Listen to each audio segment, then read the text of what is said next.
Well,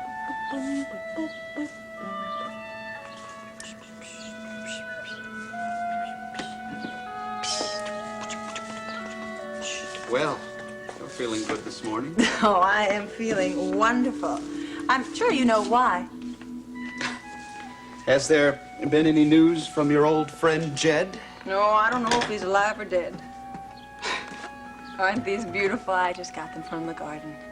Oh, Paige, you are feeling safe now, aren't you? I am safe, and I feel safe. I am safe from the law, and I am safe from them. Well, there is one person that hasn't been found yet, isn't there? The guy that kidnapped that Dr. Kavanaugh the other night. The police think that's your old friend Tobias. Notice I didn't say ex-friend. There's no reason to call him that because it simply isn't true. Tobias is my friend. That's what he told Dr. Kavanaugh, that the only reason why he was coming to Monticello was to help me. That's what Dad told me. Aren't you happy for me? Oh, Paige, if this is the truth, you bet I'm happy for you. Okay, it is the truth. I know it. I can feel it. I'm sure of it. The siege is over. I can start living a normal life again. Suppose that means you won't be needing a bodyguard. I suppose it does. Doesn't that bother you a little bit? What? Paige, if you won't be needing a bodyguard, that means Steve Guthrie will be leaving. I'm sure you're not too happy about that, are you? Well, I'm not happy to see him without a job, but... No, Paige. You're not happy to see him out of your life. After all, you have fallen in love with the guy.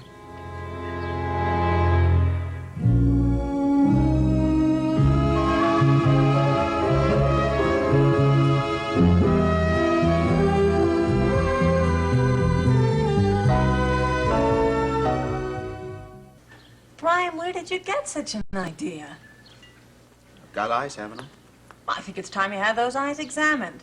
Look, Paige, I don't blame you, huh? Steve is a good-looking guy, and he's a hero to you, isn't he? I mean, he has saved your life, and not only last night, other times, too. But it simply isn't true. Steve saved my life, and I'm grateful to him for it. I like him, but where did you get the idea I was in love with him when... Your mother told you, didn't she? Yes, Paige, yes, she mentioned it, but it's pretty obvious to see for myself. Don't you wonder how I know it was your mother? Of course. Because she told me the same exact thing. She did what? She told me that the reason why you went away was because you knew I was in love with you and you didn't feel the same way. Oh, my God, I don't believe that, Paige. I don't believe she could have said anything like that. She's also promoting a romance between Steve and me. She wants to help me keep from making the same mistake over again. Well, Paige, Mom is wrong. That is not the reason I left home. And I think if she's going to start telling you things like this, then it's just time I told her to mind her own business. Good morning, everyone. Good morning, Mother. How are you this morning? I feel marvelous. Isn't it wonderful what a little morning sunshine can do? Last night, I felt as if the whole world was collapsing around me. And this morning, there was a bird singing outside my window, and the grass was bright green. I feel like a whole new person. It seems to me you look different. A different person yourself, Paige. Oh, do I? Your father told me the good news about those people in South America. Is it possible that last night was the last time that something like this will happen? Mother, why don't you sit down? I think there's something else we need to discuss. Oh, all right, darling. But I think it'd be much better if we discussed it over breakfast. I'm starved. I've already had my breakfast, Mother, and I can't hang around here much longer. I've got to be at the studio, so listen to me now. That's right. You're starting your new job at WMON today. Oh, Brian, aren't you excited? I know I am. Oh, I think this is going to be the beginning of a whole new life for you. But you're going to feel like a new person, too. I guess we'll have to wait and discuss this later. I'll see who's at the door. Oh, is your father home? Oh, Steve and Dad have gone to headquarters. You really look lovely, Paige. I hope this is the beginning of a new life for you, too. Pardon me, but aren't you Nola Patterson? Say, I've seen each one of your movies at least 15 times. Oh, I think you're wonderful. Say, could I have an autograph? Eddie! It's not for me, of course. It's for my little Your nephew. little nephew. He's only 10, but he's already a great fan of yours. Oh, Eddie. Why did you tell us you were coming? I did. I wrote to Owen. Didn't he tell you? Well, yes, he told me you'd be here sometime or other, but I didn't know it was going to be this morning. Something wrong with this morning? No, I can't think of a nicer morning. And now it's even better. Oh, God love you. Brian, you remember Eddie Vaughn, don't you? Remember him? Hi, Uncle Eddie. My God. It's hard to believe it's the same Brian. What happened to the kid in the sailor suit? Ah, Brian has worn a sailor suit for the past 3 years, a real one. Besides, it hasn't been that long since you two saw each No, other. I remember exactly when. 5 years ago at the wrap party for Dad's last movie. Yeah, no wonder I thought it was 20 years. It feels like it. And Paige, my God, you're gorgeous. Uncle Eddie, good to see you. It's okay if I still call you Uncle, isn't it? No, forget it. These days I'm dating girls your age, honey, so lay off the uncle stuff. Where's Owen? Oh, he's out this morning, but he'll be back shortly. Oh, Eddie, it is so wonderful to see you. We've got so much to talk about. You're right. There's tons to talk about. Say, I want to hear all about this trouble you're in. Oh, you mean Paige? But that's what makes this morning so wonderful. It may all be over. Well, I wasn't just talking about Paige. Look, Uncle Eddie, I hate to run off when you've just arrived, but I've got a new job to go to, and I'd really rather not be late.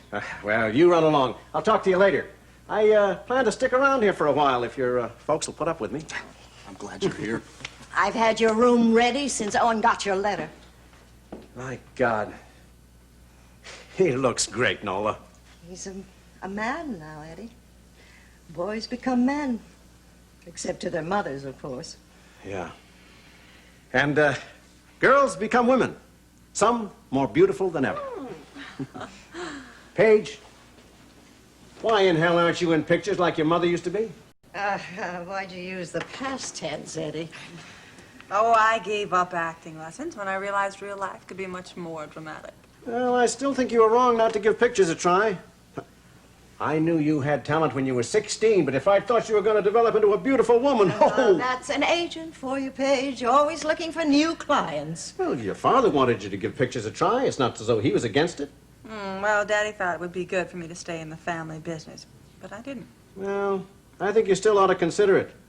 The business could use a few new faces. Yeah, it's amazing, though, how quickly the business tires of old faces. You could be a new face, too, Nola. What? That's exactly why I came all the way here. Why I came to see you. And Owen. What are you talking about, Eddie Vaughn? I'm talking about a movie, honey. This movie. Hey, I'm sure Nicole was absolutely terrified. I know I would have been if I were in her shoes. Well, I certainly didn't want to leave her alone last night, but she insisted she wanted to go to bed. She practically threw me out the door. Can you imagine that man chose Miles, of all people, to help that woman? Darling, she didn't. He wasn't chosen. It was an accident. He saw the light in the window, he saw the doctor's sign in front of the house, and that was it. But Marco, it was Tobias. I mean, the Tobias that they've been combing this whole entire city looking for. I know. Is it true that he actually fired at Miles and Miles tried to escape? Here. I don't know. I don't have the faintest idea. I don't have any details. I called the house this morning, and all Nicole said was that Miles was still asleep and that she was too busy to talk. She practically hung up on me. Oh, well, I talked to her. I told her she didn't have to come in this afternoon, but she insisted she's going to. She's not going to leave Miles home all alone after what he's been through, is she? Why, April, I thought you knew your brother better than that. Dr. Kavanaugh is going to go to the office and receive patients this afternoon. Oh, that's ridiculous. He's practically a patient himself. Oh, yeah, you know that and I know that, but Dr. Kavanaugh doesn't. Isn't that typical? It's typical, all right. Typical pig-headedness. Boy, he and Draper are two of a kind. At least Draper had sense enough to stay home today, though. What do you mean? Oh, he's coming down with something or other. I don't know. I knew he wasn't feeling well this morning, though, when I heard the groans coming from the bathroom when he was brushing his teeth. But I made him promise to stay home. Oh, well, that's good. I'm sorry to hear that he's sick, though. He didn't even put up a fight. You know, come to think of it, that doesn't really sound much like Draper, does it? I mean, willing to stay home in bed all day and not do anything. Well, maybe he's not quite over the disappointment of not getting that job in New York. Yeah. People usually do get over disappointments, but with Draper it seems like depression. Oh, come on, darling, he'll get over it. Has he heard about this Tobias thing? I mean, that might affect his client. Oh, Miss yeah. Madison. Logan Swift called at the crack of dawn this morning to give us all the details. Matter of fact, that's how I found out about this whole thing. Not from my brother, not from my sister-in-law, but from the district attorney himself. Sort of typical, too, isn't it? Oh, darling, don't worry about Draper. He'll get over it, really. And pretty soon he'll get a very exciting case right here in Monticello, and he'll forget all about that job in New York. And that's all it's going to take, just a little bit of time.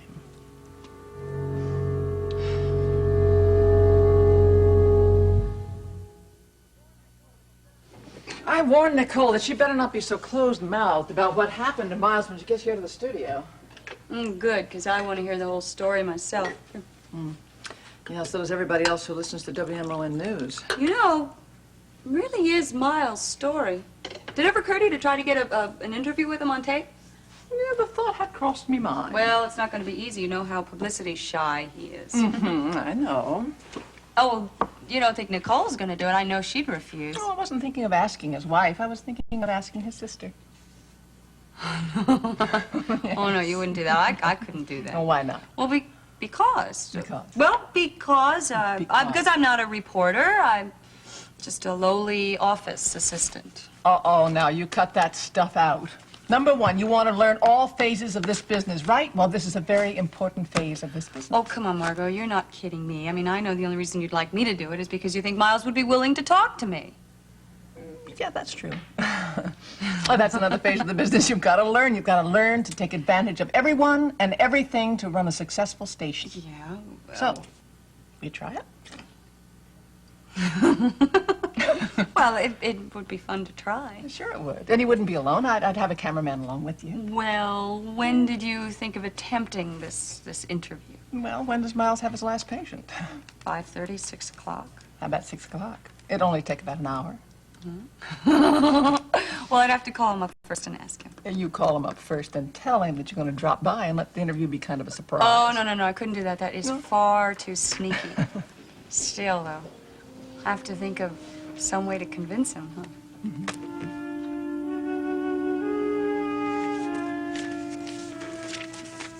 Ah, Scott, huh?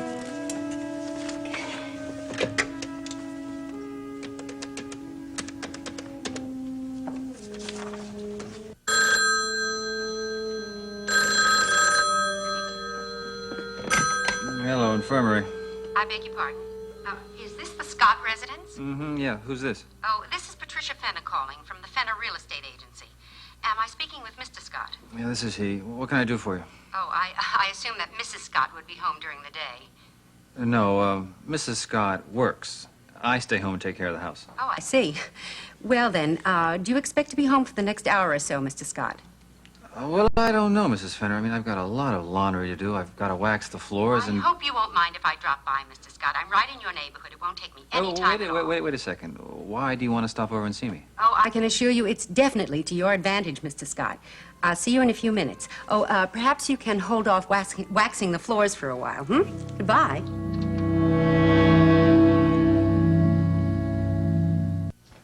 Nona, I want Owen to produce this film, but I feel that if I can interest you in it first, well, frankly, I'm afraid I'm going to get a little resistance from Owen. Yes, and you probably will. My husband hasn't produced a picture in 5 years, Eddie. He's rejected 100 projects, unless you've got another Gone with the Wind in your hot little hand. No, it's definitely not Gone with the Wind, but what I do have is definitely on the low-budget side.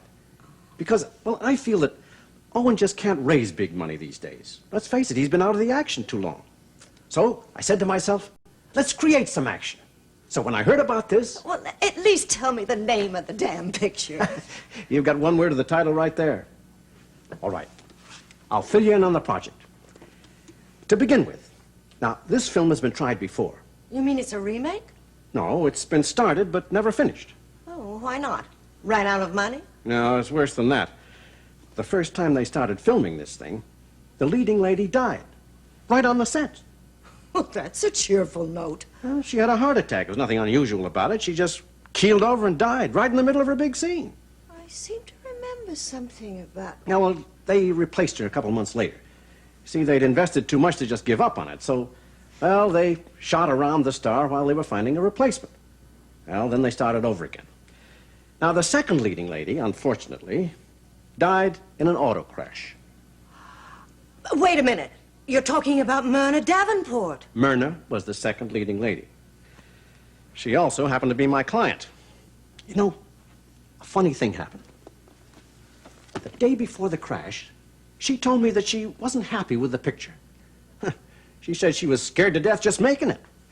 Well, Myrna was always a little flaky, you know. Yes, I remember you telling me something about the accident. Well, not to say anything ill of the dead, but, well, there was nothing mysterious about the accident.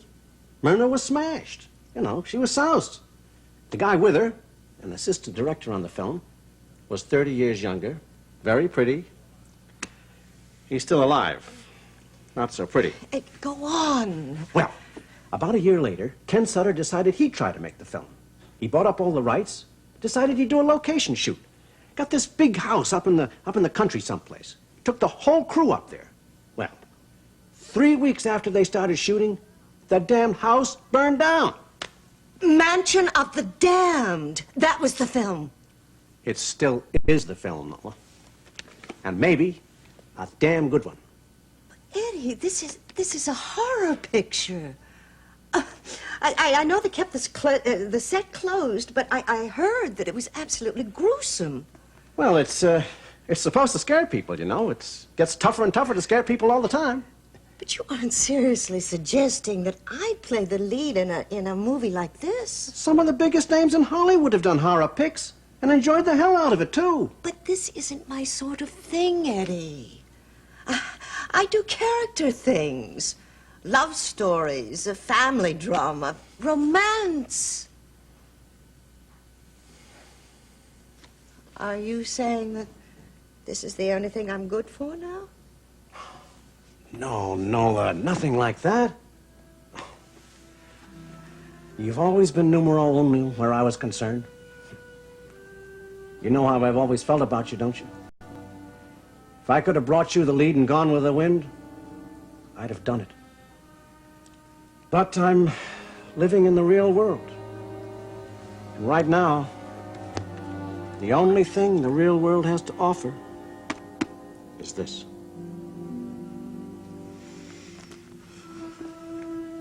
Well, I am impressed. This is very professionally done. You gave me the impression that you were an amateur. Well, I wasn't being paid as a cameraman, Mrs. Dorn. I was being paid as a sailor. That made me an amateur. Well, you're not. Not judging by this tape, anyway. In fact, I don't think you'll take very much on-the-job training at all, if any. As a matter of fact, how are you at interviews? I beg your pardon? Interviews. You know, taking pictures of talking heads. A very handsome talking head, as a matter of fact. Well, that doesn't sound so tough. Who does the talking to the talking head? I'm sorry. Oh, darling, come in, come in. The answer to your question just walked in the door. Darling, I'd like you to meet the newest employee of WMON, Brian Madison. This is April Scott. Oh, well, it's a pleasure to meet you. I've heard a lot about you. It's very nice to meet you, Miss Scott. No. Sorry to disappoint you, but it's Mrs. Scott. You two are going to be partners this evening. This is your cameraman. Oh, it is a pleasure.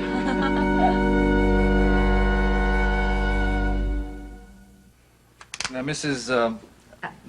Fenner. Fenner, would you mind telling me why you wanted to talk to me?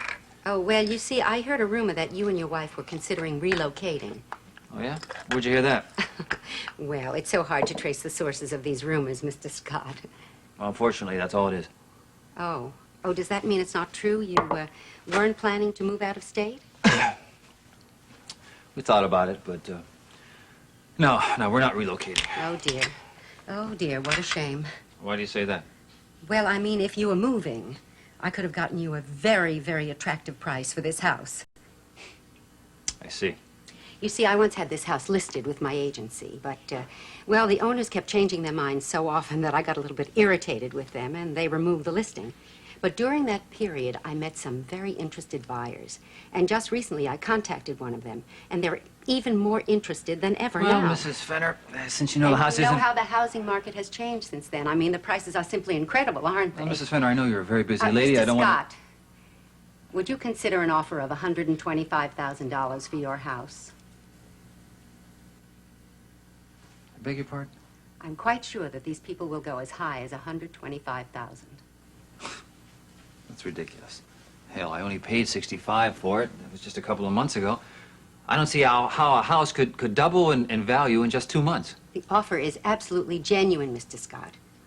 In fact, I don't even know that they wouldn't go a little bit higher. Wow. And you know very well that this house was at least $100,000. No, Mrs. Fenner, it was 65. I had it listed myself at $100,000 for almost a year. I can't imagine that the owners would have changed their minds, especially not downward. Excuse me, Mrs. Fenner, but are you sure you know what you're doing here? Let me show you my original listing. Here, you see that picture and that description. That is of this house. And at the time, as you can see, it was $100,000 firm. Now, if you paid only $65, Mr. Scott, that would have been an absolute miracle. Now, look, Mrs. Fenner.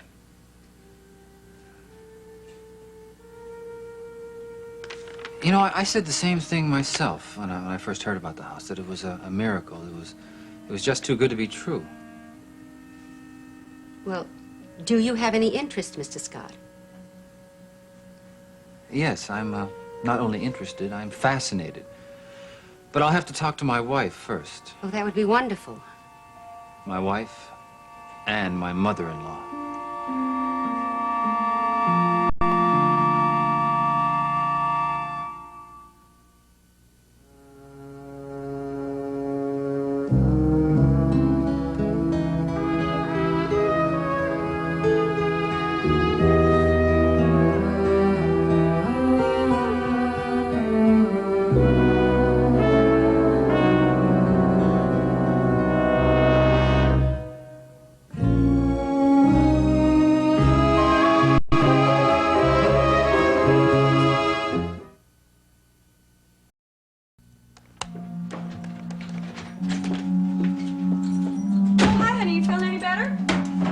Yeah, I'm feeling fine.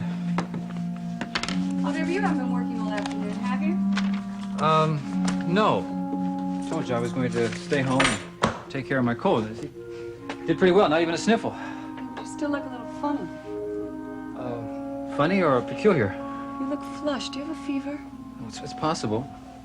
I think that my temperature went up a couple of points after I talked to Mrs. What's-her-name, Mrs. Fenner.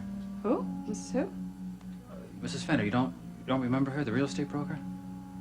That's funny. I thought that you talked to all the real estate brokers in the area when you were looking for this house. Oh, well, she probably wasn't handling the house then. I think it was with Mr. Brooks exclusively. What are you talking about? Well, I don't think she has much of a future in real estate, April. I mean, she's always showing up at the wrong place at the wrong time. I mean, she came by here today because she heard a rumor that we were going to relocate and that, she thought the house was, available again. I told her it wasn't. Oh, you mean she thought it might be back on the market again? That's right, yeah. She thought it was going to be back on the market. But she really floored me with the offer. Hey, did you realize this house of ours has doubled in value in the last 2 months? Doubled, really? Yeah. Maybe we ought to consider the offer. $125,000, April. I mean, hell, we only paid $65,000 for it. Didn't we? Yeah, of course we did. Well, Mrs. Fenner found that hard to believe. She said that when she was handling the house, it was worth $100,000, and she was sure that by the time somebody bought it, it was going to go up even more in value. And so, I started thinking. I said, maybe it is too good to be true. Maybe it's just not possible. So, April, if that's the case, there's a question that has to be answered. Who made up the difference in the money? It had to be somebody generous, somebody rich, somebody like your mother.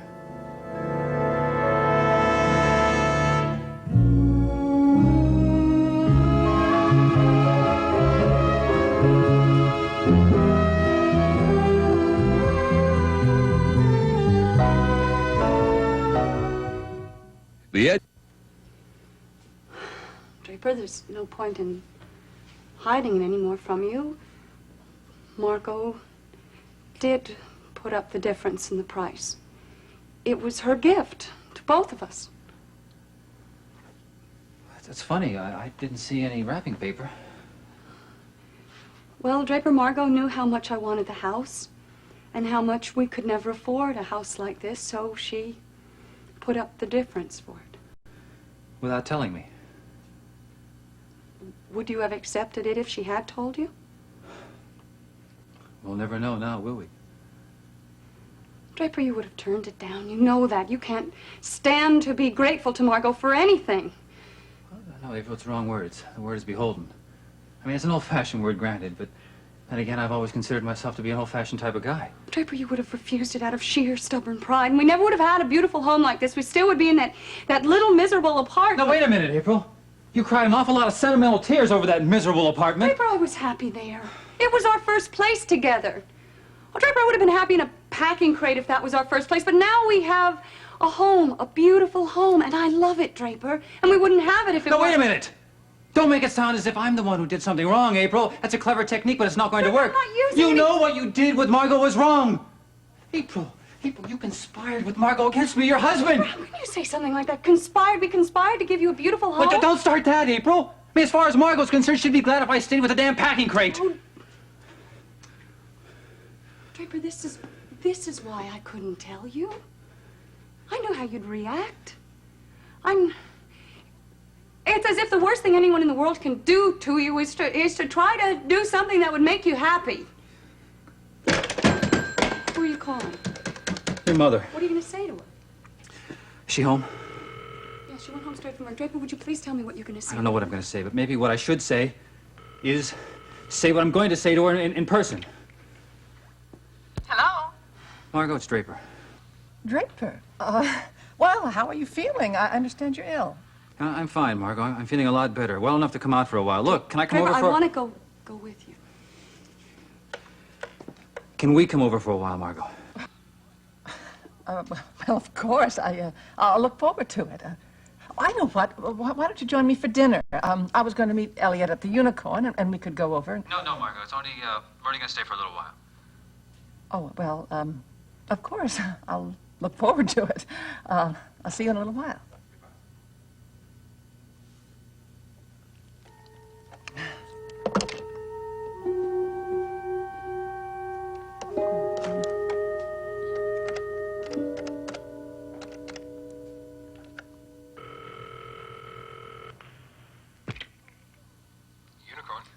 Yes. May I speak to Mr. Dorn, please? It's his wife calling. One moment.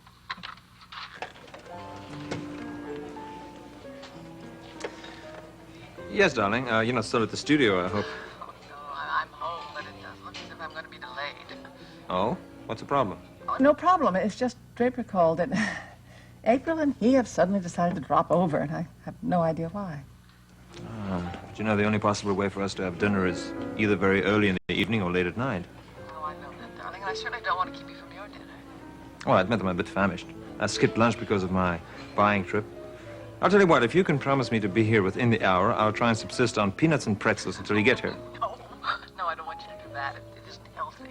You go ahead and have something substantial, darling. I'll try to get by a little later, if only for a nightcap. Well, if it's going to be for a nightcap, it'll have to be after midnight. Otherwise, I won't be able to join you. All right, Elliot. I am sorry, and I do love you. Feeling is mutual. Good night, mate. Margot won't be able to join me after all. Ooh, I'm sure you're very disappointed, Mr. Dorn. I'm crushed. Well, perhaps you can find another dinner companion for the evening. On such short notice? A very delightful young lady just walked in. Maybe you could ask her. For heaven's sake, Mrs. Swift. What a delightful surprise. Thank you. I didn't expect you tonight. Is your husband parking the car? My husband's parked the car at City Hall. He has to work late with the mayor. So I thought I would come here and dine alone. So if you don't mind, could I have a table for one? As a matter of fact, I wouldn't mind because, you see, I was just about to have a private supper in my office. But my dinner date just canceled, so I was wondering if you would like to join me. I would be delighted.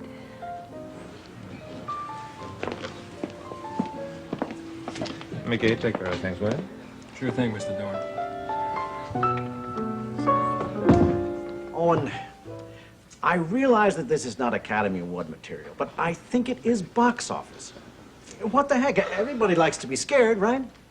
I mean, what films are making big money these days? Monsters in outer space, vampires, ghosts, homicidal maniacs. And witches? Why not? It fits with the cycle.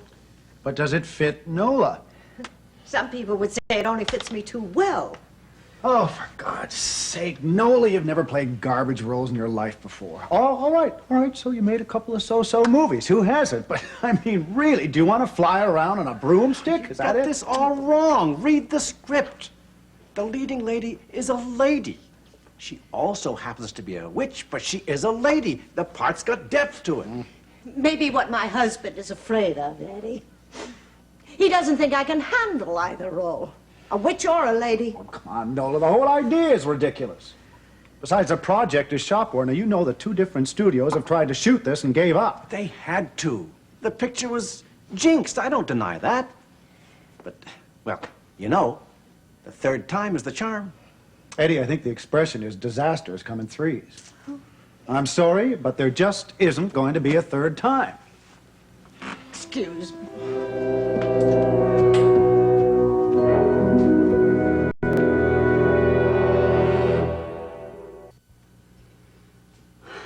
Draper, there's no point in hiding it anymore from you. Margot did put up the difference in the price. It was her gift to both of us. That's funny. I didn't see any wrapping paper. Well, Draper, Margot knew how much I wanted the house and how much we could never afford a house like this, so she put up the difference for it. Without telling me. Would you have accepted it if she had told you?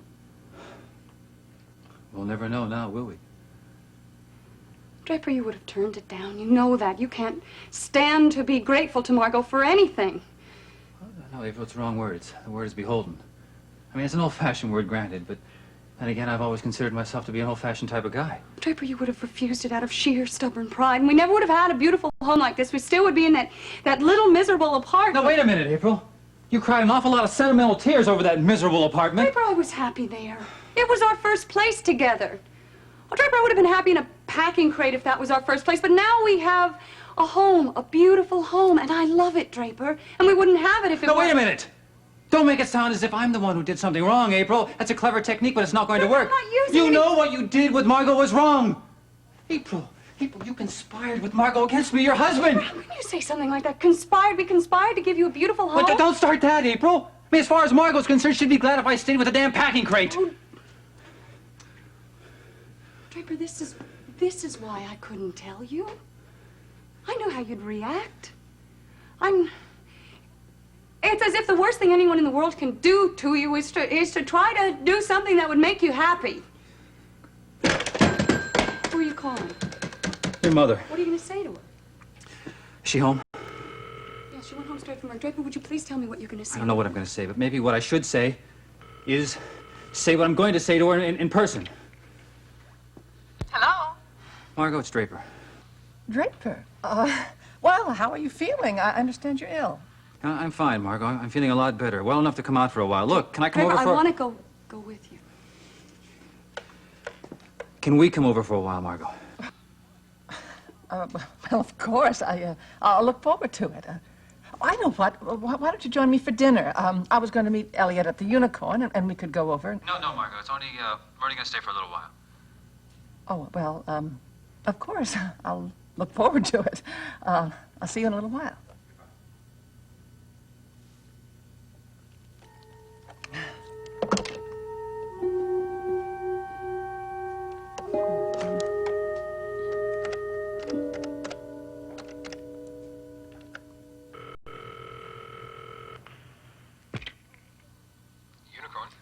Yes. May I speak to Mr. Dorn, please? It's his wife calling. One moment.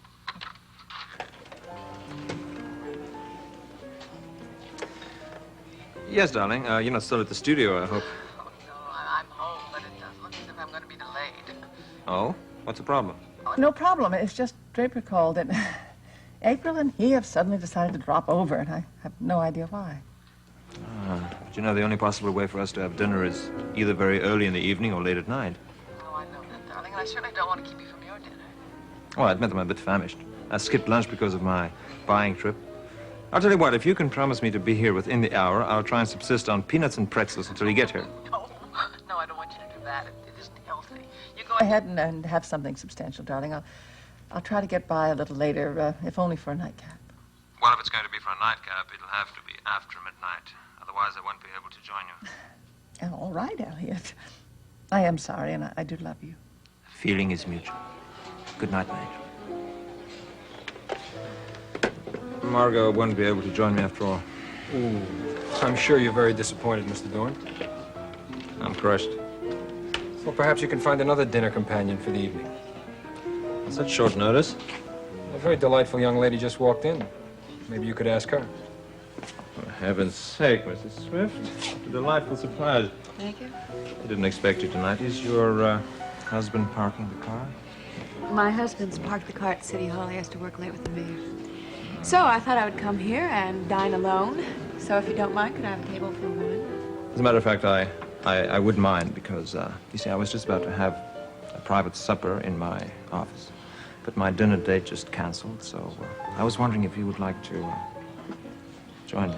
I would be delighted.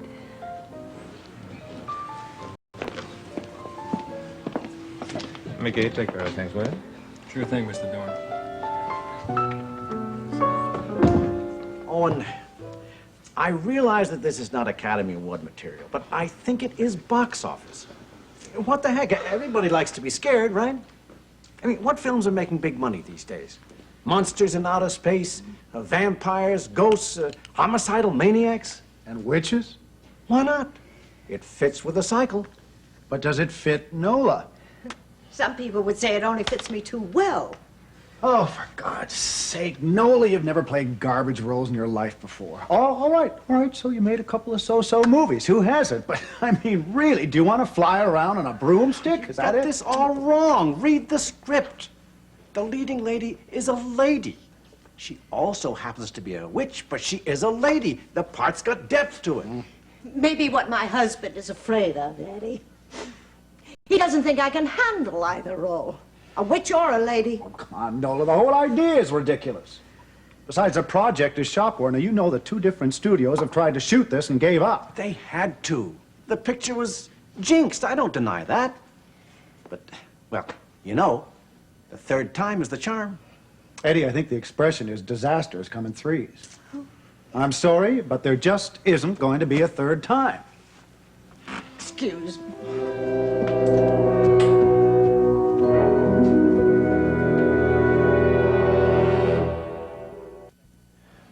I wish you wouldn't make up your mind so fast, Owen. This decision was easy.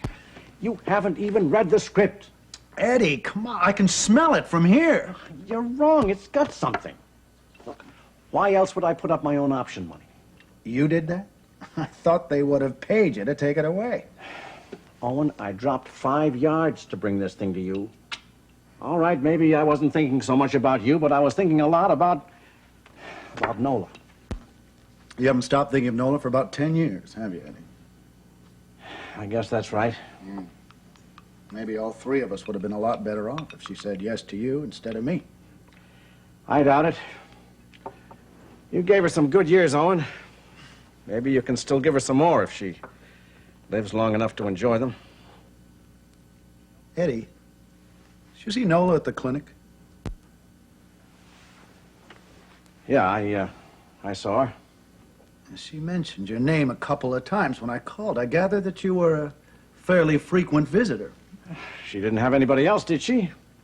Her family was a couple of thousand miles away, and as for her friends, well, let's face it. Alcoholics don't have many friends. I know. They tend to shun them like lepers. Drunks are tough to be around. Like press agents. Press agent? Is that what you're calling yourself these days? Well, I don't handle talent anymore, Owen. I don't even put together the package deals I used to. So, in order to keep bread on the table, I hype people. Well, what's wrong with that? You're trying to package this deal, aren't you, Eddie? Look, buddy boy, at this point, I'd do anything to make a buck. And if I can help a couple of my old friends... Yeah. Do you want another drink? I think I'd like 2 more drinks. Owen. Yeah. stop kidding yourself. You know, I'm trying to help you, too. You need this picture as much as Nola does. Think I'm coming apart, too, do you, Eddie? Well, you do look a little better than the last time I saw you in Bel Air. Maybe getting away from all that sunshine and fresh air was good for you. Or maybe you've found a new interest in life? Eddie, about this horror movie business, I want Nola to work as much as you do. I just don't want it to turn into some freak show exhibit, that's all. But it doesn't have to end up like that. She's a talented actress, don't you remember? Does anybody remember? She could make something of this part. I know she could. And your daughter wouldn't be bad in the picture either. Oh, come on now, Eddie. Now you're really fantasizing. Oh, I mean it. You've always wanted to get Paige in front of a camera, haven't you? I thought it was better than getting behind a gun. Well, this script has something. If you'd only read it... Oh, all right, I'll read it. I'll force myself. Well, at least it's a start. Well, don't expect me to like it, Eddie. And don't expect me to sink $1 million of my own money into a project that's doomed from the beginning. How do you know it is? Because Nola Patterson is the star. That name used to mean something, Owen. It could again. Yeah, sure. But Nola Patterson was there. Nola Patterson dissolved in alcohol years ago, or didn't you know that, Eddie? People recover from that sort of thing. Lots of people do. If they have something to live for. Oh. Oh. It's not going to work, Eddie. You know something? Yep. I'm ready for that third drink. You got it. Say, did you just hear something? Like what? I don't know, like a door slamming?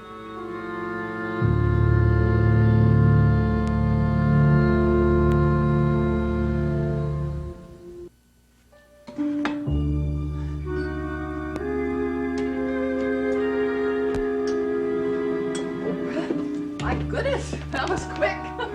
Hello, darling. Wait a second, I thought you two saw each other just an hour ago. Well, we did, but it's so rare that I see the both of you together here in my home. Please, come in, sit down. May I pour you a little sherry? No, thank you. Well, I was about to pour myself one, if you don't mind. I mean, it's so seldom that we're able to get together socially, the three of us. We should have had you over to the house before this, Margot. You and Elliot. I know that Elliot and I are very difficult guests to have anywhere with the different hours we work. Well, if there's anyone who deserves to be in that house, Margot, Draper, it's you. please. Margot, there's something I think you should know. Now, April. Well, Draper, I want to be the one to tell her. Margot, it has to do about the house, about the down payment. What about the down payment? Draper knows you paid the down payment. This real estate woman came over to the house this afternoon to see if the house was back on the market because she had heard a rumor that we were moving to New York. I see. Well, what of it? I mean, I only wanted to do something that I felt was right for both of you. Oh, come on, Draper. I knew my daughter wanted the house. I only wanted her happiness.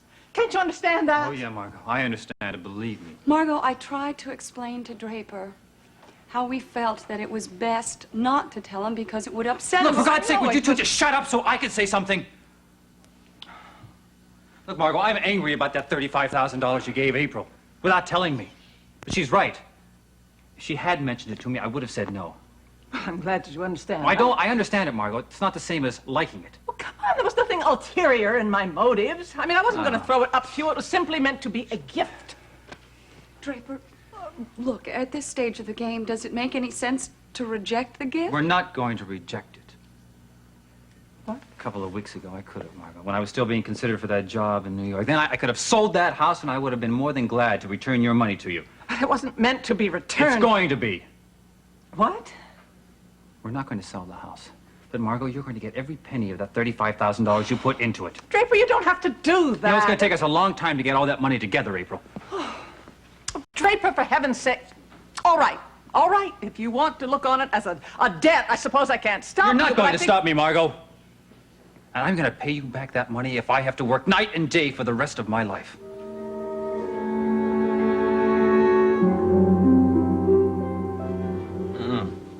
What'd you get for some more champagne? Well, I never say no to champagne. Thank you. This is such a good idea. Why didn't you think of this before? Oh, well, it was my wife's inspiration. Oh. Yeah, she was despairing of us ever having a private dinner. Oh, look what I did. No And, more for you. right, so she suggested that we have a table in here in my office. It's quite a good idea. Oh, now, look what happened. The well is run dry. We can't have that, can we? No, you certainly can't have that.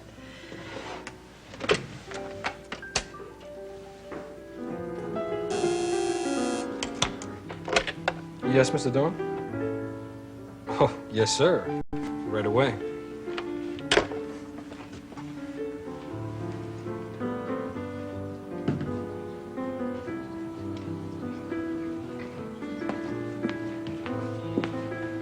Good evening.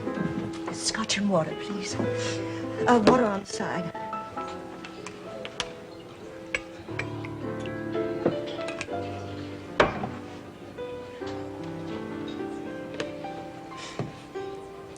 Well, that's not nice. I drink scotch and you drink champagne. Well, this is for a good customer. A very good customer. Excuse me. Well, hurry back. I don't take long.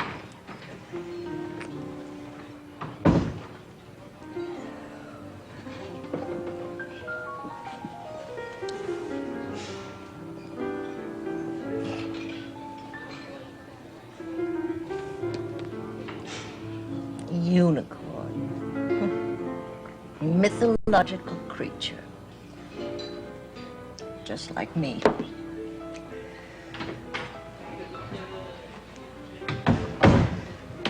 See what I mean? All done. Care for another? I would care very much for another. Another drink. Another life. Another face. There's nothing wrong with the face you've got. I've just had it too long, that's all. Some faces improve with age, like some whiskey. I'm beginning to like the unicorn. What's your name? I don't drink with strangers. The name's Mickey. As in mouse? Well, some people think as in rat. Oh, no, I don't believe that, Mickey. All bartenders have great souls. That's why they chose their profession. Because they know they're helping people. Like doctors. Well, if I were a doctor, ma'am, I'd tell you that was the wrong way to treat yourself. You drink that, you usually end up drinking too much. As they used to say in gas stations, fill her up. Why don't we wait just a little while for the next one, okay? Are you suggesting I have a drinking problem? Hey, you got the money to pay. You got no problem. Just try to stay on the stool, okay? I got kind of a bad back, and I'd hate to have to pick you up off the floor. Mickey, can I ask you something? Sure. Do I look familiar to you? Have you seen my face before? No. No, of course not. You're too young, aren't you? Too young for what? Uh-oh. What is it? There's a face I think I have seen before.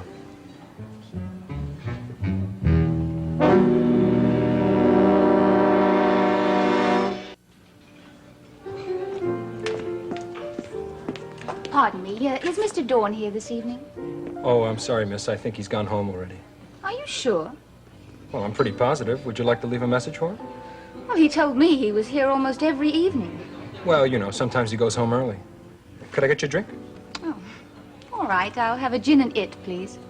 Pardon? Gin and it? You must be English. What of it? Okay, I'll take a gin and tonic, please. You got it. I made a movie in England. I made 2 movies in England. Did you know I made a movie that Lord Olivier was going to be in? Yes, he was going to be my co-star. Can you imagine that? But he changed his mind. Something. Look, are you sure that Elliot isn't here? Did he say he was going home? Look, miss, I just work here. Let me introduce myself.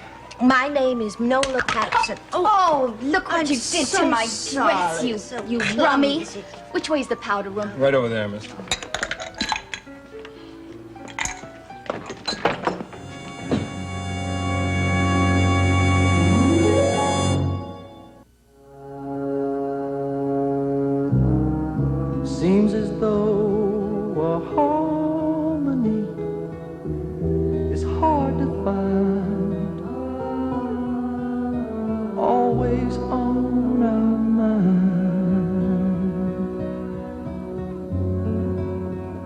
frustrated days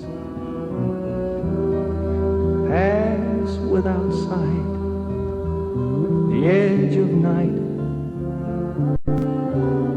half dark. Did you know I made a movie that Sir Lawrence and Lord Olivier was going to be in? Yes, he was going to be my co-star. Can you imagine? But he changed his mind or something. Look, are you sure that Elliot isn't here? Did he say he was going home? Miss, I just work here. Let me introduce myself. I'm Nola Patterson. Oh, look what so you did to my sorry. dress, you So rummy. Where's the powder room? Right over there, miss.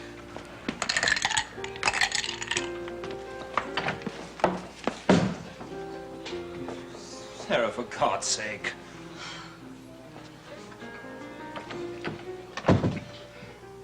Well, hello. I'm so pleased to meet you at last, Mrs. Dawn. This is Mrs. Dawn, isn't it, Elliot? Oh, Sarah, you know very well this isn't Margot. Margot couldn't come tonight, so because she had to do something else. Oh, I see. So you found a substitute for yourself. What a shame you couldn't do better than this painted little tramp. Oh!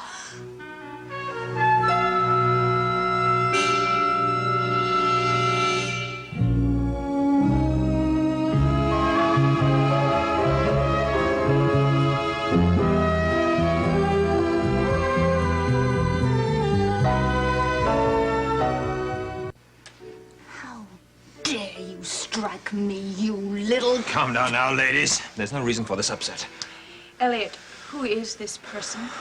Raven, this is a friend of mine, a former employee, as a matter of fact. Oh, why don't you be more exact, Elliot? Why don't you tell her I was your domestic servant? Oh, well, I could have guessed that. She certainly looks servile. Ladies, I don't have to remind you that there is a dining room, a public dining room behind that door. Now, you don't want to attract any more attention than necessary, I'd right? like to attract the hair right out of her head. Elliot, if you don't throw this woman out of this room immediately, I'm just going to have to do it myself. Oh, you'd be very welcome to try, Ducky. Listen, Sarah, stop this now. You had no right to barge in here like this. I know you wanted a reference, but you could have called me first. A reference? Well, I can guess what for. Wait a minute. I know you. I saw your picture in the paper just the other day. You're the wife of that man that's running for something Elliot, or will you other. please get this woman out of here? Is he now? Let me see. He's such a nice-looking man. I can remember thinking, what a shame he has such a cheap tart for a wife. I said stop this now, Sarah. Raven, if you don't mind, I'd like to speak to this lady for a second. Well, you can just speak to her for the rest of the night.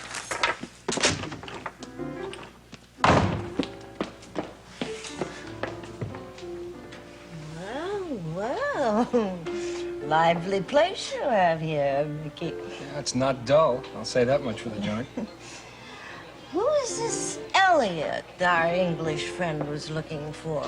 Oh, Elliot, he owns the club. Kind of. Looks like a movie star himself. That's why he causes so much fuss with the ladies. I've had some gorgeous leading men in my day.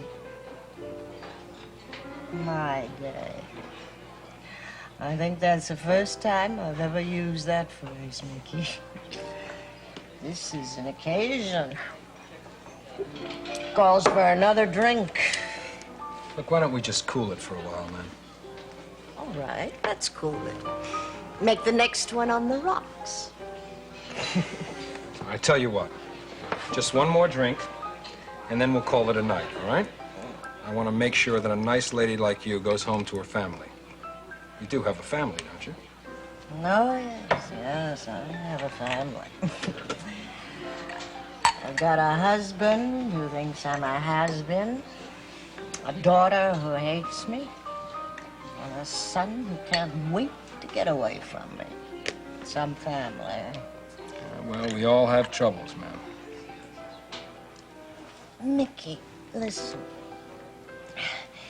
You like horror movies, don't you? Pardon? Horror movies. Scary stuff, you know. Vampires, werewolves, witches. Do you like witches, Mickey? I never met one. I don't think. Don't you think I'd make a wonderful witch, Mickey? Casting spells on people. Ooh, I'd love to be able to do that. Cast spells on people. Make their tongues turn black. Make them shrivel up and die. Wouldn't that be something? Not very nice, though, is it? Oh, I'd do some nice things, too. I'd make love potions. That's what a witch can do, you know. They can make people love them. Oh, if I could only do that. If I could only... Hey, lady, come on now, take it easy, huh? I know I shouldn't have given you this last drink. No, give me that. That's mine. All right, but that's it now. No more drinks, understand? I do not wish for any more. Thank you.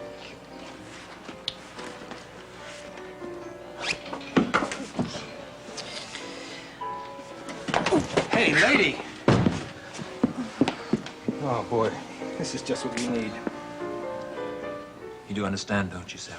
It was good politics on my part to have that lady in here. Her husband is one of the most important people in Monticello. It's good for us to have her on our side. I don't believe you. I know you're carrying on with that cheap little baggage. I could tell. Oh, Sarah, it's just a casual little thing. Elliot, I once told you I wouldn't share you with anyone. Yeah, except my wife. Oh, yes. Let's not forget about her. Oh, if she knew what was going on, you'd soon lose this precious club of yours. And your beautiful tuxedo and everything else. Listen, Sarah, you wouldn't think of talking to Mark about this, would you? That would be a very foolish thing to do.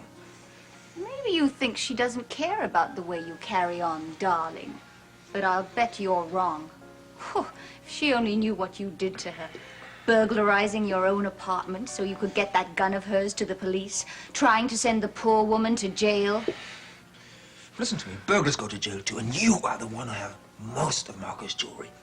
And for all we know, you could have staged the whole thing with you and your accomplices. It's your word against mine, so don't do anything rash, darling.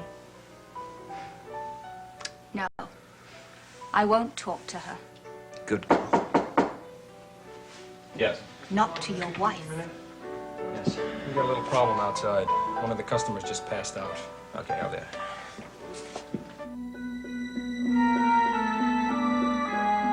Look, kids, I know exactly what you mean. You don't want to get involved, right? That's right. It's strictly their own business, Uncle Eddie. And Dad's money. Daddy would finance the whole movie himself, wouldn't he? Well, I don't know. Maybe he could put a group of investors together. He's done it before, half a dozen times. That was back in Hollywood. You're talking about an entirely different project here. Movies are made all over the world now, Brian. Hollywood is just a state of mind. Uncle Eddie's right about one thing. It would do Nola a world of good if she were working again. Give her an interest in life. Yeah, but what if the work turned into a failure? It doesn't have to be a failure, does it? Oh, that's the kind of talk I want to hear. Listen, Paige, you know I was serious about you playing the part of that cousin. Uncle Eddie, please.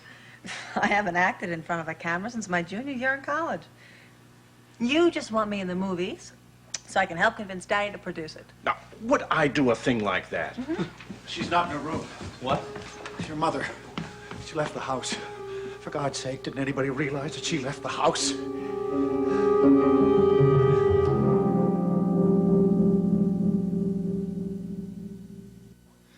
Now, take it easy, Owen. We were all here together. None of us saw her sneak out. Are you sure that she didn't say anything to either of you?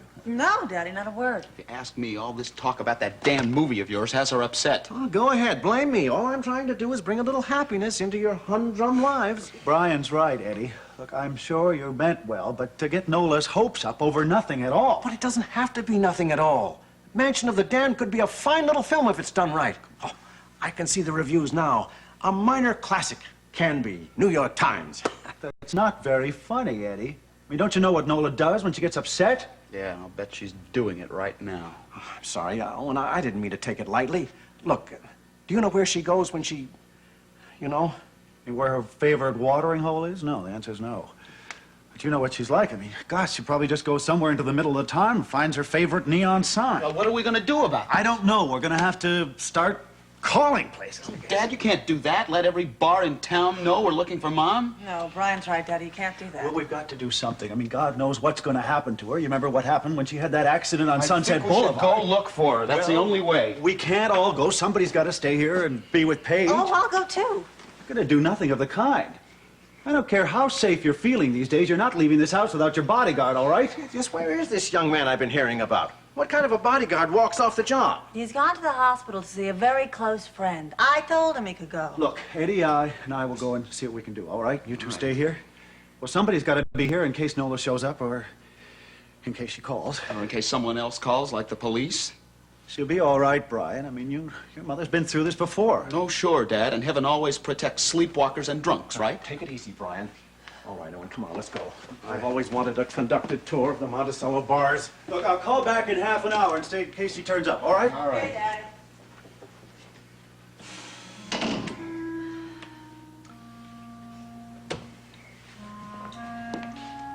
Remember when I snuck out of the house? I sure do.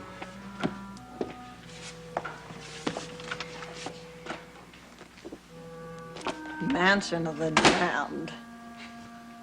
Pretty corny title, isn't it? I don't know, maybe. Maybe that's exactly what this is. Mansion of the Damned. Oh, hey, kiddo. We're not that bad, huh? We're not that good, are we? Maybe it's about Nola. Pulling away. Hello. Hello, who am I speaking to? I think you'd better identify yourself first. Yeah, I beg your pardon. My name is Elliot Dorn. I run a nightclub on Montgomery Street. Is this the residence of, Nola Madison? Yes. Yes, it is. It's about your mother. I'm afraid Mrs. Madison is not feeling very well.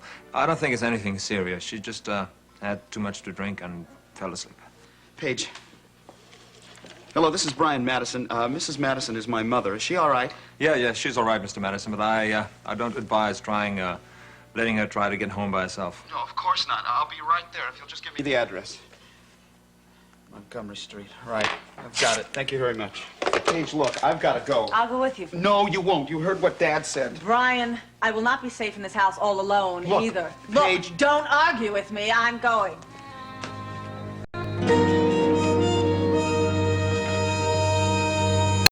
I don't know. I have always been a little bit leery of masked men. Oh? What about the Lone Ranger? Well, now, him I just never understood. I mean, I figured if he was on the level with his silver bullets and everything, that it wouldn't have been so necessary for him to keep his face covered. Oh, he had acne. The worst case you could imagine. Hey, I'm gonna go, all right? Well, let's just hope that that's Tobias's only trouble. Yeah? Let's hope Tobias isn't Paige's trouble. Ciao.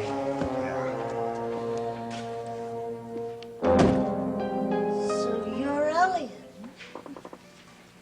My, you're cute, Elliot. Anybody ever tell you you're cute? Oh, my mother did. Once. You ought to be in pictures, Elliot. I ought to be in pictures, for that matter. Did you know I was in pictures? Were you really? You don't know who I am. You don't know who Nola Patterson is? Nola Patterson. I'm not very knowledgeable about things like that, but I think I've heard your name before. Well, I'm not dead, you know. Most certainly not. I'm not dead. Not retired. Just sleeping. I've been sleeping, haven't I? Yes, you had a little nap. I trust you're feeling better. Yes. I feel fine. Just fine. But I don't think I'll get up just now. Well, I think I'll just rest a little while longer. That's right. You just relax and take it easy until your family gets here. My family? What do you mean? Yeah, that's why I called you home. And your son is coming to get you. My son? No. No, you shouldn't have called him. I don't want Brian to see me like this. It's all right. No, I don't want him here.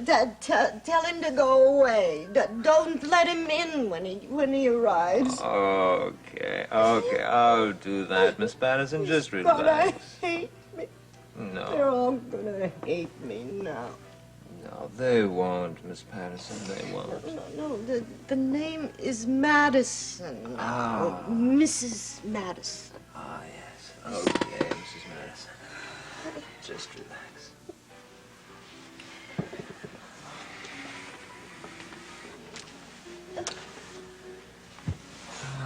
Boy, night for difficult women. Oh, here they are now. Excuse me, my name is Madison. Is my mother here? In there. Thank you.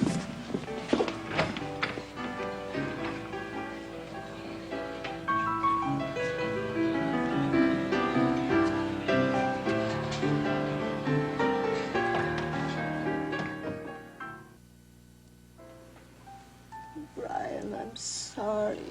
I didn't want you to see me like this. I'm so sorry. Don't worry about it, Mom. It's okay. Are you the man that called? Yes, my name is Elliot Dorn. Oh, thank you. It was very kind of you. That's nothing, part of the service. Yes. Considering you let her get this way. I regret, Mr. Madison, but we cannot survey all our patrons. No, not his fault. Not anybody's fault. It's just the way things are. Paige, is your father here? No. He and Eddie went out to look for you as soon as they found you were in the house. You see, Mom, everybody cares about you. Everybody. No, I'm not worth caring about, Brian. I know that. I'm nothing now, nothing at all. I'd make everybody happy if I were dead. No, please don't talk like that. I'm so thirsty, Brian. I'll Could go I have and get some something. water? I'll go and get something from the bar. It's all right. I'll get it. Brian, do you think it's true what your father said about the movie? What did he say? He said that nobody wants to see Nola Patterson anymore. But I suppose he's right. Even he doesn't want to see me anymore.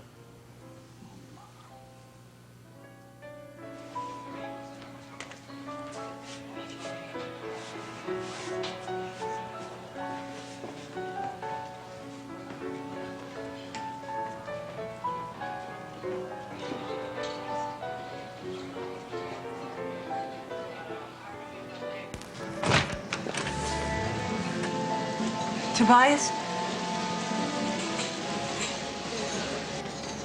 Hello, Paige.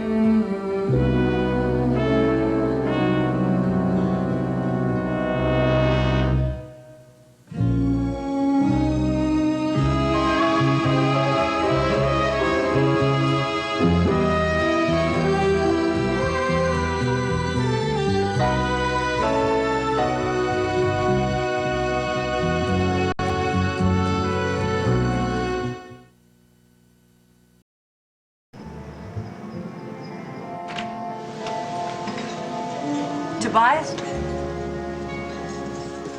Hello, Paige.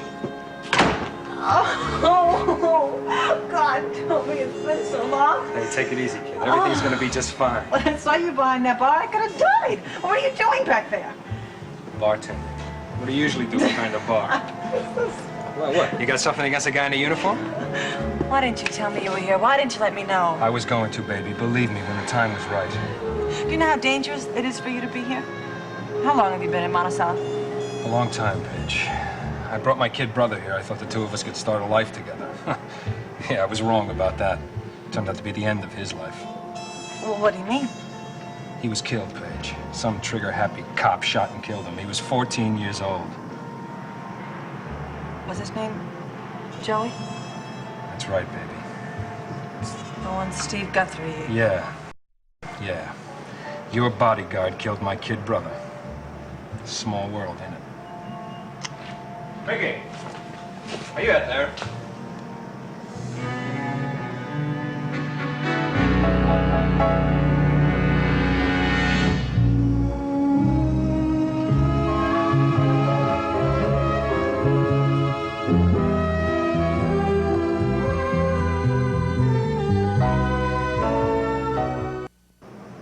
Mickey! Where the hell are you? Toby, I gotta go. My stepbrother's inside with his mother. I told him I'd get him a glass of water. Yeah, well, I can't hang around here much more myself. But I gotta talk to you, Paige. There's a lot I gotta talk to you about. Yeah, it's a lot I want to ask you, too. Where can I get in touch with you? Well, I'm here mostly. 5 days a week, sometimes 6. You can get me from 4 to midnight. Well, what about home? Can I talk to you there? Yeah, I'm in the book, but under Dials. Now remember that, baby. It's Mickey Dials, not Tobias. Toby, it's so good to see you. No, you're all right. Yeah, it's even better to know that you're all right, that those creeps haven't hurt you. And they're not going to, Paige. You take my word for it. I'm gonna see to that. Better go.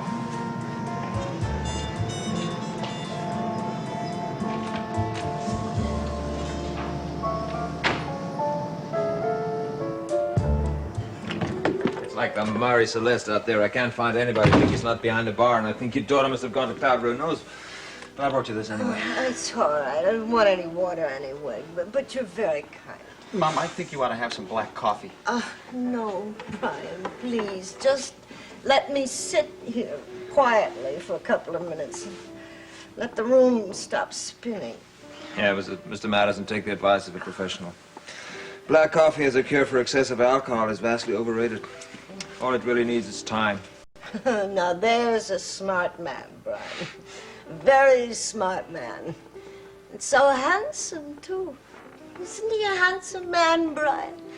Oh, what was your name again, Mr.? Elliot, Mrs. Madison. Elliot Dorn. Dorn? You related to Margot Dorn? You know my wife. Your wife? I just started working with her. Now, wait a minute. Yes, she did mention something about that. I'm very happy to meet you, Mr. Pleased to Dorn. meet you, Mr. Madison. Oh, isn't that nice? We're all friends, aren't we? Well, we ought to have a drink to celebrate. Mom, that's not even funny. But I mean it. I'm feeling better now, much better. And that little nap did me a world of good. I'm all ready for a party. Mom, if you're feeling that much better, I'm getting you home. No, I don't want to go home. I haven't been in a party mood for ages. Yes, Mrs. Madison, I think we're too small a group to have a party. Yes, too small. Mr. Dorn, did you say you didn't see Paige outside? No, maybe she went to the powder room or something. Oh, my God, she shouldn't be alone. Excuse me. Well. The party's gotten even smaller, hasn't it? Just you and me. Yes, back where we started. You know, Mrs. Madison, your son is right. The best place for a party right now would be your home. No. There's never any party spirit there. Everybody at home is a killjoy. No fun at all. My husband, for instance, never takes any chances anymore. Yes, your husband was a movie producer, wasn't he? Of course, not as famous as you were a star. I could do this movie. I know I could if he'd just give me the chance. And he's producing another movie, isn't he? You could be in pictures yourself, Mr. Dorn. Everybody ever tell you that? Yes, I bet you'd be a star in no time. Nola, I'm sorry. I got such a splitting headache, and the bartender gave me some aspirin. I forgot your water. It's all right, darling. I'm just fine, feeling much better now. You two didn't have to bother coming to fetch me. Mom, we're not the only members of the search party. Dad and Uncle Eddie are out scouring the town for you right now. In fact, I think we should be getting back in case they call. They're probably both very worried. Dear, I didn't mean to worry people. I hope your father won't be angry with me, Brian. I just wanted to get away for a couple of hours. I know, Mom. Come on. Let's go home. Yes, of course.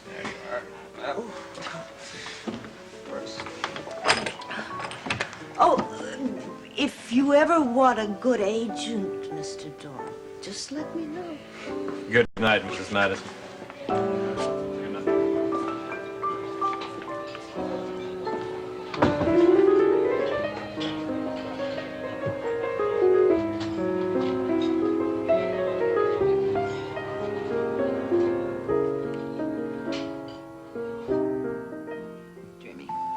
Here, you can have a choice. Now, oh, isn't that wonderful? Here, here's another. Here. Splendid, splendid person. Well, my word, you're actually home when you said you'd be. Earlier, aren't you proud of me? Hi, Jamie. Your grandma taking good care of you, huh?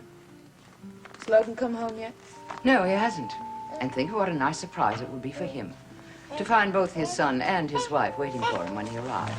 The reason all our evenings have been spoiled is because of him. From what he says about this campaign trail of his, it's going to get worse before it gets better. Is that what you two have been quarreling about?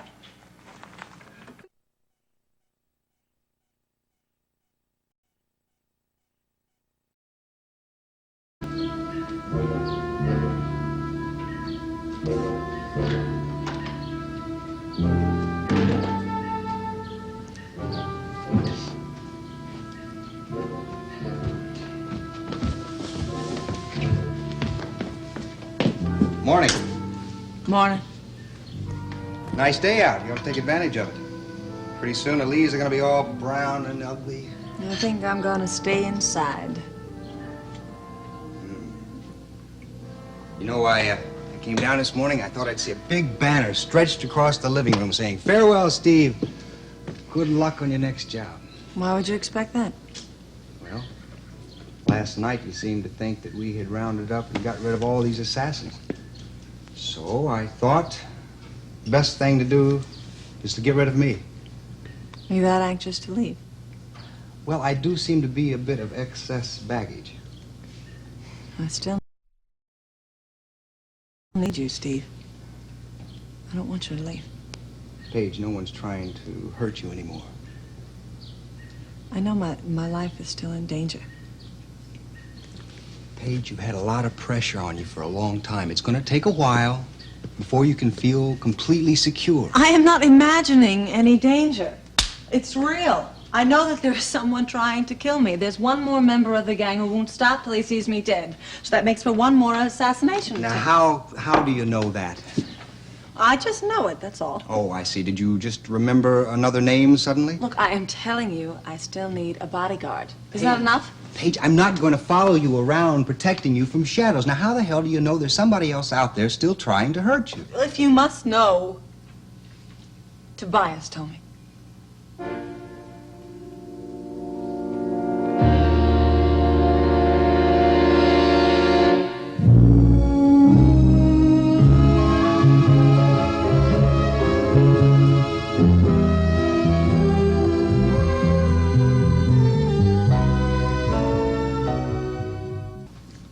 So, you've been in touch with Tobias, huh?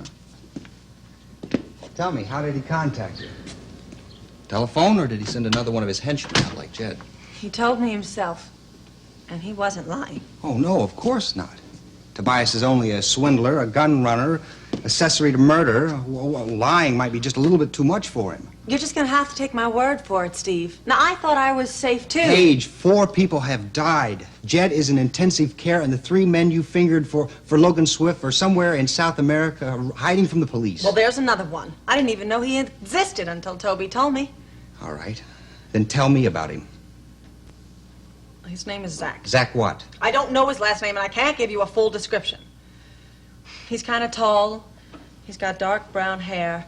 He's about 26 or 27, and he's been spotted in Monticello. According to Tobias. Well, don't Don't you believe me? No, I don't believe Tobias. Paige, the police are aware that your friend is in the vicinity. Now, why shouldn't he lie and throw them off his track? Because he is trying to keep me safe.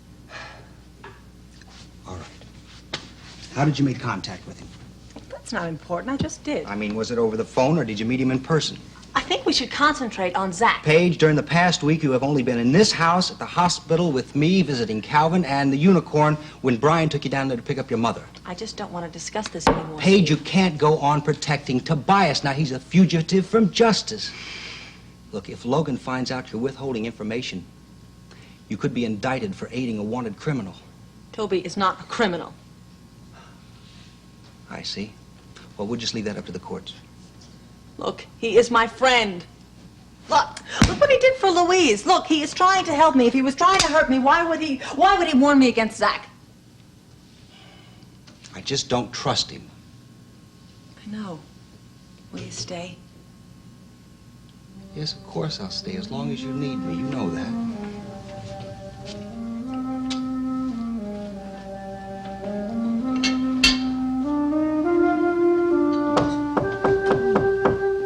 Who is that pounding on my door? May I come in? Oh, anything, if you'll just stop the noise.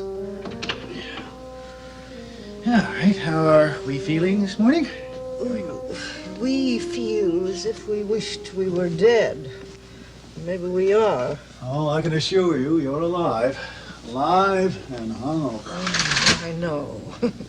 A little bird was singing on my windowsill. Sounded like a bull elephant. Really tied one on last night, didn't you? I'm very ashamed of myself, Owen. I really am. Well, you usually are, darling. And I know that you think that you had a real good reason for being drunk last night, too. Well, it did hurt me what you said about nobody wanting to see a Nola Patterson movie anymore. I didn't mean it the way it sounded. Of course you did, Owen. It's what you think, what everyone thinks. And I suppose you're right. That's what really hurt, hearing the truth. Nola, you didn't hear the whole conversation. I mean, what I meant was, who wants to see Nola Patterson in a movie like that? I mean, what is it, Mansion of the Damned? Well, why not, if it's good enough? Nola, it is a grade B horror flick. Now, you know that. I mean, that's all there is to it. I don't care what Eddie says about quality. That picture is what it is. But if it were done well, Owen. You haven't really read the script, have you? I skimmed it just to see what the leading character was all about. Right, well, I want you to read it again, okay? I want you to read it thoroughly, all right? Now, look, Nola, I want you to work again. And you know that. And I agree with Eddie that that'd be the best thing for you. And I still think you're an actress, and a damn good one, too. No, Owen. If I were an actress, I'd be acting. Right now, I'm just a woman who lies around all day thinking up ways to obliterate the hours. And you know my favorite way. Yes, I know. Well, guess this picture isn't really hopeless. I mean, there are some interesting things about it, you know. I don't mean the supernatural nonsense, but the human emotions, the rage that woman feels. I mean, if that could be dramatized more. We could do that, Owen. We could show how deeply she feels about losing her lover. I mean, but the only way we're going to sell this thing is from the exploitation angle. You know, all those gory special effects that the audiences seem to love so much these days. Well, of course, you know much more about those things than I do. Well, I'll tell you another thing. We are not going back to Hollywood to film this thing. Now, there must be some way that we can produce this thing locally. Oh, darling, why not? An Owen Madison production filmed entirely in Monticello. You could make this provincial paradise into the film capital of the Midwest. Right. Listen, you can make films anywhere as long as you have the facilities and the people. Owen, are you serious? You really will consider it? Well, I'll talk it over with Eddie again. And if it's feasible, well, maybe we can take a chance on it.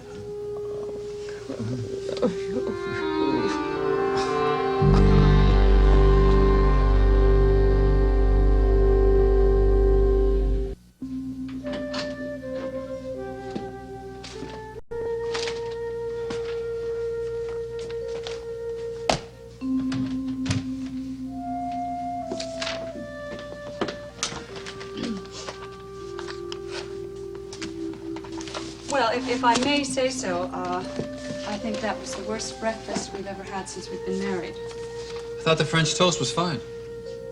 I wasn't talking about the food, Draper, and you know it. I feel like a couple from Citizen Kane sitting at opposite ends of the table having absolutely nothing to say to one another. I just wanted to read the newspaper this morning. And you completely ignored any attempt I made at conversation. I wasn't in a very talkative mood. Draper, do you intend on giving me this every morning? Do you intend on giving me the silent treatment at dinner, too? I know, maybe I should get a parakeet or some kind of bird, teach him how to say good morning, April, and good night, April, since I'm not going to be hearing it from you. April, you're being ridiculous.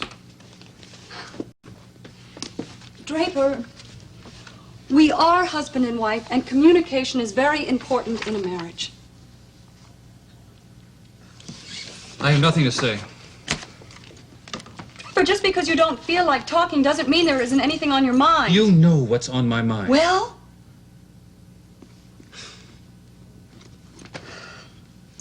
Damn that Mrs. Fenner. Now, don't blame the real estate lady, April. The only reason she came here was to help us turn a profit on this house. Now, I think you're missing the point. If you and Margot hadn't lied to me about this, none of it would have happened. Draper, and I told you Margot was just trying to be generous. There is no crime in that. I always had trouble believing this place cost $65,000. When Mrs. Fenner offered me $125,000, I knew something was wrong. Draper, Margot was only trying to help us. We both have the pleasure of living in this house. This is not my home. With what the bank owns and with what Margot put into it, my contribution is completely insignificant. Oh, Draper, I'm really sorry you feel that way.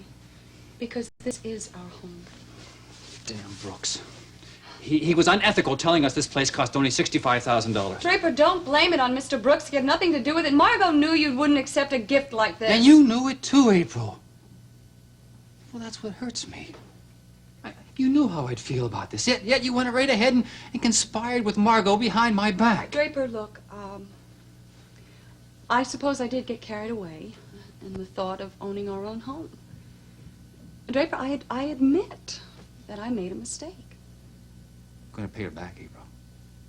I don't care how long it takes or how hard I have to work. She's going to get every penny with interest. Fine, fine. If that's what we have to do to make you feel better about this whole thing, then that's exactly what we will do. Isn't it time for you to leave? Look, Draper, all this business about the house is all out in the open. Can we now just forget about it and go on with our lives? I can't help the way I feel. How about the way I feel? How about the way you're trying to make me feel? Draper, ever since you found out the truth about this house, you've been treating me with total indifference. Well, what do you expect me to do? Well, for one thing, I'd like you to explain why you refused to watch the 11 o'clock news with me last night. I was tired. You were tired? Draper, you know darn well that the interview with Miles was aired last night, and you also know how important it was to me for you to see it. Sure you did fine. Well, you, tired now? What's that supposed to mean? Well, MON does have a morning television news show, and they are repeating the interview with Miles. All right. Turn it on.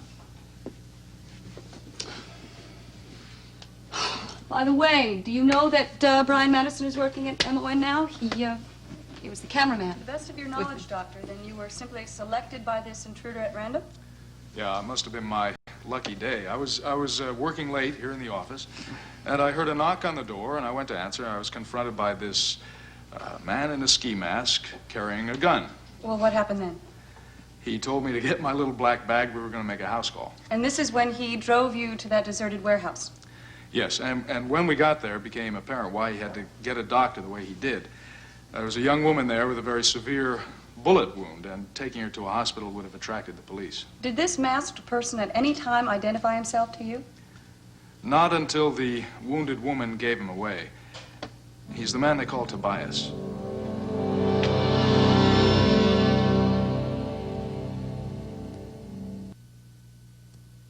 It's true, isn't it? That You know, with a little bit of experience, you're going to be anchoring the evening news. Really think so?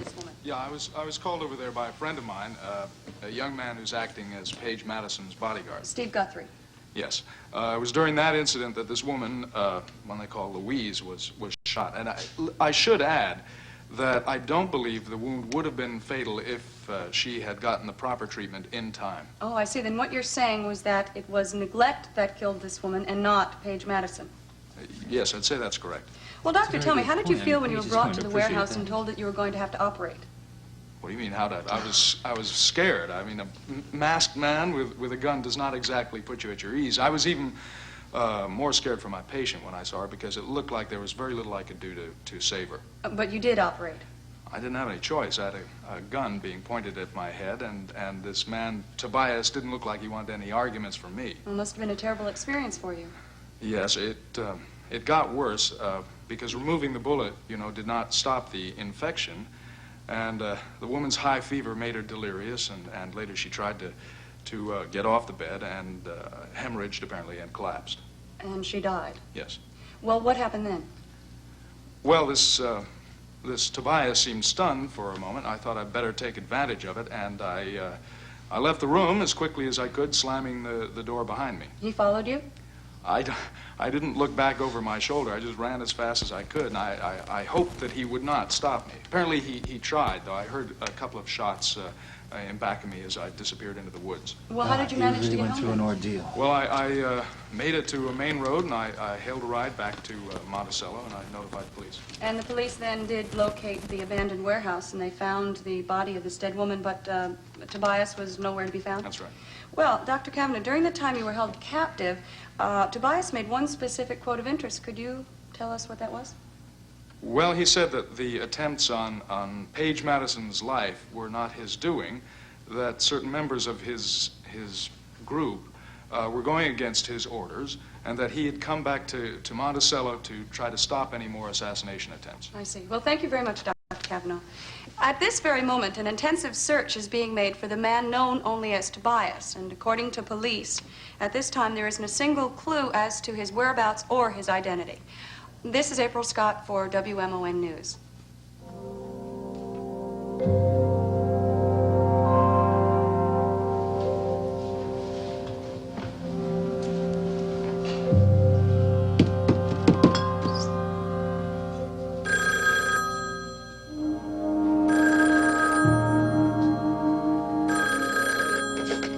Unicorn. Is this the bartender? You got him. Tell me. Can I ask who's calling, please? Paige. Oh, hi. Sorry if I sounded a little cautious, but most people know me as Mickey. Try to remember that. Yeah, I know you have to be careful. When I saw you behind that bar at the club last night, I could have died. Yeah, well, it's a good thing you didn't. The last thing I want to do is attract attention. Yeah, I can't tell you how much knowing you're in Monticello means to me. I know what a risk it is for you to even be here and try to help me. Look, Paige, I promised you a long time ago that nothing was going to hurt you. I meant that. I know you did. And I don't blame you for anything that's happened. No, I just botched the whole thing is all I did. I still don't know where we went wrong. I'd like to know who tipped the Mexican police. I've got to see you and talk to you about it. And about what else has happened.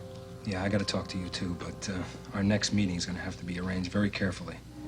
You still have your bodyguard, I guess. Oh, yeah. After what you told me about Zach, I had to. Yeah, well, he's the only one left, Paige, but he's mean. You're going to have to be really careful. Well, then how are we going to arrange a meeting? I think I know a way. From what I understand, Guthrie takes you out from time to time. Yeah, usually when we make those plans, I end up getting shot at. Will you just get him to take you to the Unicorn tonight? Okay? You can do it. Well, if Steve is with me, we won't be able to say a word. Oh, unless, of course, you're planning on tipping him off to our little secret. No, you show up with your bodyguard. I'll take care of everything else.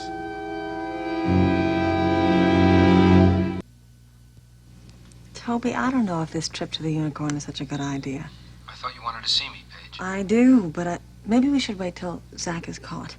That way I won't have Steve, and it'll be much easier to arrange a meeting. No, Zach might bide his time. I want to see you right now, Paige. I'm thinking about your safety, too. Don't worry about me. Besides, the Unicorn's the safest place for you. Zach wouldn't dare try anything if he knew I was around. And Steve will be suspicious if I even as much as say hello to you. Now, we just tell Steve that we met the night you came in to pick up your mother. Look, don't worry about it. Just be here, okay? I'll do the best I can. Okay, you call later, make a reservation. I'll see you tonight. Bye-bye.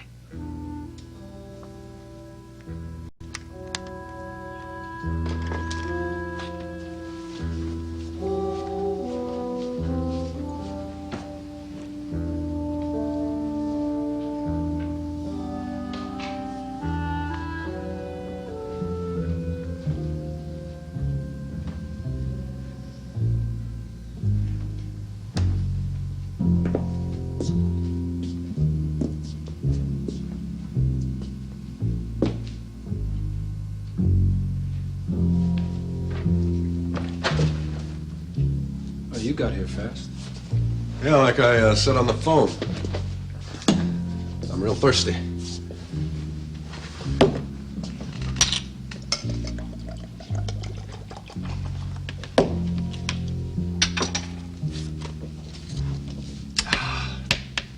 We alone?